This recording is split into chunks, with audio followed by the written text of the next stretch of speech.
वहीं वरिष्ठ भाजपा नेता और पूर्व केंद्रीय मंत्री कैबिनेट मंत्री मुख्तार अब्बास नकवी ने कहा कि आज बलवाइयों, बाहुबलियों, बकैतों की सुरक्षा संरक्षक नहीं बल्कि समाज की सुरक्षा, सौहार्द मोदी योगी सरकार की प्राथमिकता है। दंगों, दबंगों, बलवों, बलवाइयों से मुक्त और सुरक्षा सौहार्द से मुक्त युक्त समाज किसी भी सरकार की संवैधानिक जिम्मेदारी है। उन्होंने कहा कि दंगे इंसान ही नहीं, इंसानियत को भी लहूलुहान करते हैं, चाहे वह किसी भी धर्म, जाति, समुदाय का हो। हमें सामंती सियासी सुरमाओं के सुल्तानी सांप्रदायिक साजिश से सावधान रहना होगा। संवैधानिक पंथ निरपेक्षता और समाजवेशी समृद्धि के लिए समाज में सौहार्द और सुरक्षा सर्वाधिक जरूरी है।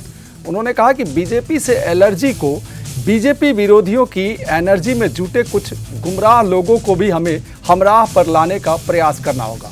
बीजेपी विकास में कभी कमी नहीं करती तो विश्वास में कंजूसी नाजायज है।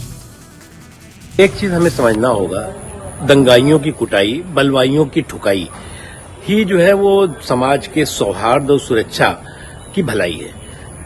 अगर दंगाइयों की कुटाई नहीं होगी, बलवाइयों की ठुकाई नहीं होगी तो समाज के सौहार्द और सुरक्षा की भलाई नहीं हो सकती।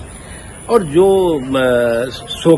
ये सियासी सूरमा है, आज तक जिस तरह से दंगाइयों का संरक्षण करते रहे, उनको जो है वो प्रमोशन देते रहे, प्रोटेक्शन करते रहे, आज वो सवाल खड़ा कर रहे हैं। आज देश के सामने या उत्तर प्रदेश के सामने जिस तरह से चाहे वो दंगाई हो, चाहे दबंग हो, चाहे बलवाई हो, चाहे बाहुबली हो, उनमें जो है वो भय का माहौल है और समाज में भरोसे का माहौल है।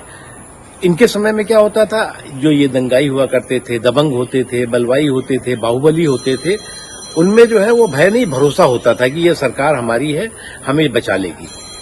और इसलिए जो भी इस तरह की शक्तियां हैं, इस तरह की ताकत है, देखिए अगर दंगे होते हैं तो दंगों में इंसान ही नहीं मरता बल्कि इंसानियत भी लहूलुहान होती है।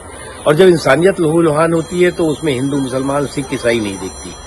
और ये जो बलवाई होते हैं, ये जो दंगाई होते हैं, ये जो बाहुबली होते हैं, ये जो बकैत होते हैं, इनके सामने जो है वो एक ही मकसद होती है, एक ही मंशा होती है कि देश के सौहार्द को, देश की शांति को, प्रदेश के सौहार्द और शांति को तार तार करें।